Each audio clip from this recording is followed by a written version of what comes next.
अस्सलामु अलैकुम, welcome back to my channel Aqsa voice.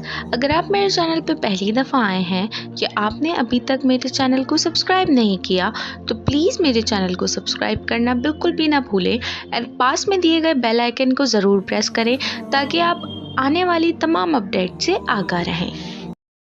मेरा घर कहाँ है अम्मा? अम्मा ने नज़रें उठाकर बेटी को देखा और अगले ही लम्हे नज़रें इस पर से हटा दी। इसकी आंखों में बहुत सवाल थे जिनका जवाब देना मुश्किल ही नहीं था, नामुमकिन था। दर्द ने दिल पर नहीं, रूह पे घाव लगाए थे। ऐसा कब सोचा था कि अपने घर में रहते हुए भी घर ना होने का लफ्ज़ सुनेंगे।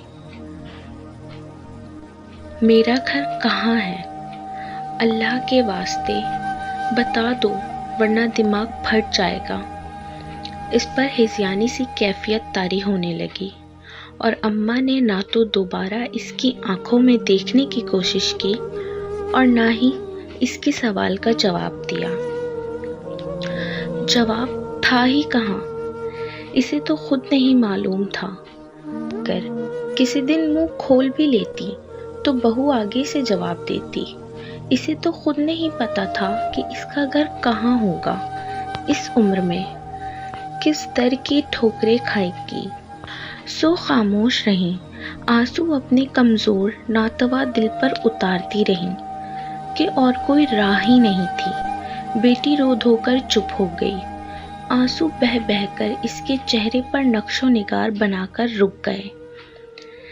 इसने डरते डरते एक नज़र उठाकर इसकी तरफ देखा तो इसके मुंह से सिसकियां निकलते निकलते रह गईं। ये बेटी जो चंद साल पहले एक खूबसूरत दोशीज़ा थी, जिसके हुस्न के चर्चे थे, जिसके लिए एक से एक बढ़कर रिश्ता आता था, और तब इसके इकलौते भाई का फरमान होता, हमारी बहन लाखों में एक है, पढ़ी लिखी है, अच्छा कमाती है, खूबसूरत है, इसके लिए रिश्तों की कोई कमी नहीं है।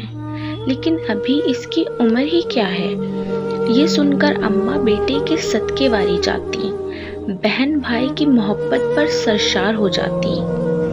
कभी कुछ और सोचा ही नहीं, कभी ज़रूरत ही महसूस नहीं की।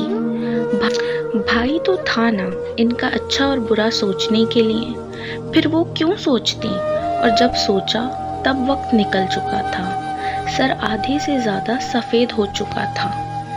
भाई इसकी तनख्वाह से ऊपर का पोर्शन बना चुका था, एक गाड़ी ले चुका था। अब शायद मज़ीद ज़रूरत नहीं रही थी कि एक दिन एक छोटी सी मामूली सी बात पर भाभी ने कहा, आए हाय घर। कौन सा घर बीबी? ये मेरा घर है, आपका नहीं। आपका तो कोई घर ही नहीं है। और नाज को लगा किसी ने हलक से इसे पकड़ लिया हो, सांसों पे बंदिश लगा दी हो। मेरा घर? इसके लब लरसे। हाँ, तुम्हारा घर बीबी, तुम्हारा घर नहीं है ये, और तुम्हारा घर कहीं और भी नहीं हो सकता, क्योंकि इस उम्र में तुमसे कोई और शादी करने से रहा। सो अगर यहाँ रहना है तो शराफत से रहो, वरना। इसने तड़क कर भाई की जानिब देखा, खामोश निगाहों से फरियाद की, लेकिन वहाँ खामोशी थी। और तब इसे एहसास हुआ, ये जो भाई आज नहीं भूला, ये कल को शायद इसके मरने पे फातिहा भी ना पढ़ सके। और बहुत सालों के बाद आज इसने सोचा अपने बारे में, अपने आने वाले कल के बारे में। देर हो गई थी मगर अंधेरा नहीं मचा था। खुदा तो मौजूद था, बंदे के हक में बेहतरीन फैसला करने वाला अभी मौजूद था। इसके सजदे तवील से तवील तर होते गए। रातों को उठ कर अल्लाह से एक ही फरियाद, एक ही इल्तिजा करने लगी, अपना घर मांगने लगी जो इसका अपना हो, जहां इसे कोई बेघर करने की धमकी न दे। और इसकी दुआएं, इसकी इल्तिजाएं, इसकी मन्नतें रंग ले आईं। इसकी दुआ शर्फ कबूलियत पा गई। इसके लिए कासिम अली का रिश्ता आ गया, जिसकी बीवी 2 साल पहले वफात पा गई थी। بچہ کوئی تھا نہیں، ماں باپ حیات نہ تھے۔ اس کی بھابھی نے بہت کوشش کی کہ یہ رشتہ نہ ہو، لیکن اللہ تو تھا نا بندے کی سننے والا، اللہ نے کن فرما دیا تھا۔ ناز قاسم علی کی دلہن بن کر اس کے محل نما گھر میں بس آئی تو اسے لگا وہ کوئی خواب دیکھ رہی ہو، لیکن اس سے پہلے ایسا خواب اس نے دیکھا ہی کہاں تھا بھلا۔ ناز، آج سے یہ آپ کا گھر ہے، صرف آپ کا گھر۔ اسے جس طرح چاہو سجاؤ، جس چیز کو چاہو ہٹا دو، جس نوکر کو چاہو رکھ لو اور جس کو چاہو باہر کر دو۔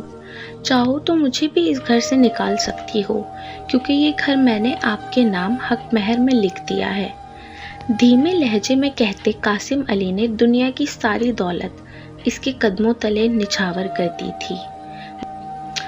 ناز نے اس کا ہاتھ پکڑ کر اس کے ساتھ سدا رہنے کا خاموش احساس دلایا، اور دونوں کو اور کیا چاہیے تھا؟ زندگی تو مکمل ہو گئی تھی، ایک دوسرے کا